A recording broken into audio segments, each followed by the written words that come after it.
C'est difficile de faire rire, c'est facile de faire pleurer. Je voulais, avoir le défi de savoir faire rire et maintenant que, c'est le deuxième spectacle et qu'effectivement on me parle un peu plus de mon intimité et de moi, puisque les gens veulent me connaître, je donne des choses de ma vie. Mais c'est ce qui m'a construit, c'est ce qui fait que je suis ce que je suis aujourd'hui et tout le monde, il y a pas que moi, mais tout le monde vit des drames. On a tous notre route, qui est jalonnée de drames, de décès, bah, c'est la vie. Mon frère est parti beaucoup plus tôt que prévu, il a fallu faire avec, il y avait des enfants, mes parents, c'est pas dans l'ordre des choses de perdre un fils, je pense.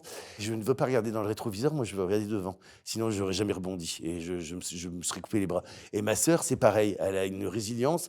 Donc c'est une maladie, qui s'appelle syndrome de Sharp et elle s'est adaptée à sa vie et elle ne se on se plaint pas, on profite justement, ça nous permet d'apprécier tout ce qu'on vit. Et on a toujours partagé beaucoup de choses, notamment le secret de l'homosexualité, au moment où on ne pouvait pas le dire parce qu'elle a fait son coming out avant moi parce qu'elle est plus âgée, mais avant qu'elle le fasse, je savais qu'elle l'était et elle savait ce que je l'étais, parce qu'on sentait bien qu'on était différents. Mais ça se disait pas aussi facilement qu'aujourd'hui, bien qu'il y ait encore beaucoup de progrès à faire.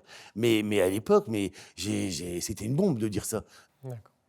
Donc vous l'avez évoqué, il y a aussi la disparition de ce frère en 99. Mmh. Vous avez expliqué pourquoi vous n'en parlez pas dans le spectacle. Est-ce que c'est peut-être parce que c'est aussi trop douloureux d'en parler? Quand on n'a pas d'explication, on ne peut qu'interpréter et les interprétations, c'est parfois, plus douloureux qu'une vraie explication et donc il y a la culpabilité aussi, la faute. Mes parents, j'ai cru que leur couple allait exploser à l'époque parce qu'ils se sont reprochés de pas avoir vu qu'il y avait un malaise et moi aussi.